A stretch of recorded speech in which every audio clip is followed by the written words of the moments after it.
Hello friends, welcome to Sasi Samayal. மணக்க சமைக்கலாம், சுவைக்க ருசிக்கலாம்.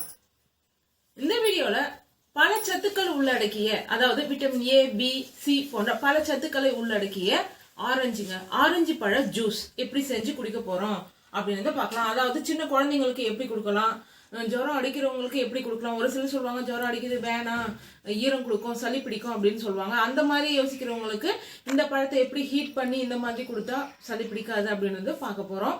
அது மட்டும் இல்லாம பல சத்துக்களை உள்ளடக்கியது இந்த பழம். பாத்தீங்கன்னா உங்களுக்கு நோய் எதிர்ப்பு சக்தி அதிகரிக்கும் தன்மை கொண்டது, உங்களுடைய ஸ்கின்ல இருக்கிற ப்ராப்ளத்தை சரி பண்ணக்கூடியது, மேலும் உங்களுக்கு முகத்துல இருக்கிற முக சுருக்கம் வயதான தன்மையை குறைக்கும் தன்மை கொண்டது, உடலில் உள்ள கெட்ட கொழுப்புகளை வெளியேற்றக்கூடியது. இது போன்ற பல விஷயம் இருக்குதுங்க. வாங்க வீடியோக்குள்ள போலாம். அதுக்கு முன்னாடி இந்த சேனலை இது வரைக்கும் சப்ஸ்கிரைப் பண்ணாதவங்க உடனே சப்ஸ்கிரைப் பண்ணிடுங்க.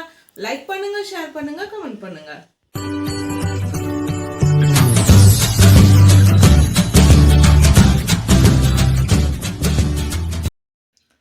ஃபர்ஸ்ட் 3 ஆரஞ்சு பழம் எடுத்துக்கலாங்க. இந்த ஆரஞ்சு பழத்தை தோல் உரிச்சு எடுத்துக்கலாம். ஆரஞ்சு நம்ம இந்த மாதிரி தோல் உரிச்சு எடுத்ததுக்கு அப்புறமா நம்ம இந்த மாதிரி நடுவில் கட் பண்ணிக்கலாங்க. கட் பண்ணதுக்கு அப்புறமா இதில் உள்ள விதைகளை நம்ம அகற்றிடலாம்.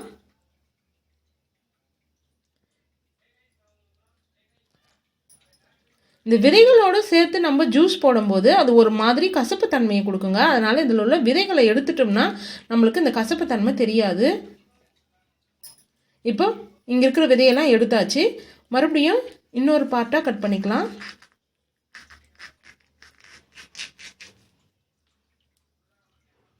பாருங்க, இந்த பக்கம் இருக்கிற விதைகளையும் இதே மாதிரி அகற்றிடலாம். இப்போ இன்னொரு ஆஃபில் இருக்கிற பழத்தையும் அதே மாதிரி கட் பண்ணி உள்ளே இருக்கிற விதைகளை அகற்றிடலாங்க. பாருங்கள் எவ்வளோ விதைகள் இருக்குது.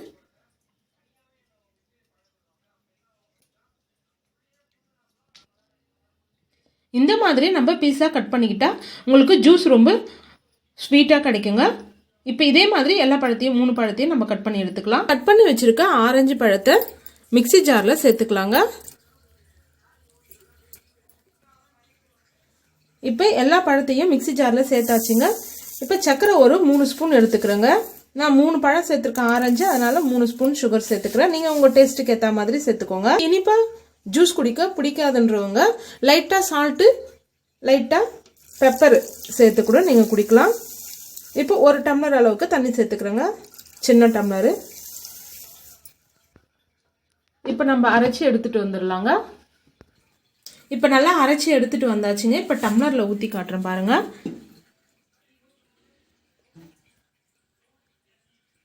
உங்கள் ஜாரில் ஃபில்டர் பண்ணுறது இல்லை, அந்த வசதி இல்லைன்னா நீங்கள் தனியாக கூட ஒரு ஃபில்டர் வச்சு வடிகட்டிக்கோங்க. இதே நீங்கள் வெயில் காலத்தில் குடிக்கணும்னா நீங்கள் இது கூட ஐஸ் கியூப் சேர்த்து கூட நீங்கள் குடிக்கலாம். அரைச்சி வச்சிருக்க ஆரஞ்சு ஜூஸை இந்த மாதிரி ஒரு கிண்ணத்தில் ஊற்றி எடுத்துக்கலாங்க. அகலமாக இருக்கிற ஒரு பாத்திரத்தில் தண்ணி வச்சு இந்த மாதிரி சூடு பண்ணிக்கலாம். சூடாக இருக்கிற இந்த பாத்திரத்தில் நம்ம ஆரஞ்சு ஜூஸை வச்சு வெதுப்பாக இந்த மாதிரி சூடு பண்ணி எடுத்துக்கலாம். நீங்கள் டைரெக்டாக சூடு பண்ணுறதை விட இந்த மாதிரி வச்சு சூடு பண்ணால் உங்களுக்கு நல்ல ஒரு ஜூஸோடைய தன்மை மாறாமல் கிடைக்கும். லைட்டாக ஹீட் பண்ணிவிட்டு வெதுப்பாக இருக்கிற ஜூஸை நீங்கள் குழந்தைங்களுக்கோ இல்லை ஃபீவர் இருக்கிறவங்களுக்கு கூட கொடுக்கலாம். எந்த பிரச்சனையும் வராது. ஆரஞ்சு ஜூஸில் இருக்கிற விட்டமினும் குறையாது. இது நல்லா கொதிக்கணும்னு அவசியம் இல்லைங்க. லைட்டாக உங்களுக்கு ஹீட் ஆனால் போதும். அடியில் இருக்கிற தண்ணி கொதிக்குது, மேலே இந்த பாத்திரமும் நல்லா ஹீட் ஆயிடுச்சு, ஜூஸும் இப்போ நல்லா ஹீட் ஆயிருக்கு. இப்போ நம்ம ஆஃப் பண்ணிடலாம். குழந்தைங்களுக்கும் ஜூஸ் ரெடி, பெரியவங்களுக்கும் ஜூஸ் ரெடி. வெயில் காலத்தில் எப்படி ஜூஸ் குடிக்கிறது, அதாவது ஆரஞ்சு ஜூஸ் வெயில் காலத்தில் குடிக்கிறதுக்கும் எப்படின்றது ரெடி ஆயிடுச்சு. ஸ்வீட்டாக குடிக்கணும்னு நினைக்கிறவங்க இப்படி ஸ்வீட்டாக குடிக்கலாம். இல்லைன்னா நீங்கள் ஐஸ் கியூப் சேர்த்து குடிக்கலாம் கோடை காலத்தில். இல்லாட்டி நீங்கள் பெப்பர் சேர்த்து லைட்டாக சால்ட் சேர்த்தும் குடிக்கலாம். இதே போல் பொமேலோ ஜூஸ், அதாவது பப்ளி மாஸ் ஜூஸ் எப்படி செய்யறதுன்னு ரைட் சைடில் இருக்க வீடியோ பார்த்து தெரிஞ்சுக்கோங்க. இது வரைக்கும் நம்ம சேனலை சப்ஸ்கிரைப் பண்ணாதவங்க உடனே சப்ஸ்கிரைப் பண்ணிடுங்க. லைக் பண்ணுங்க, ஷேர் பண்ணுங்க, கமெண்ட் பண்ணுங்க. ஓகே, பாய்.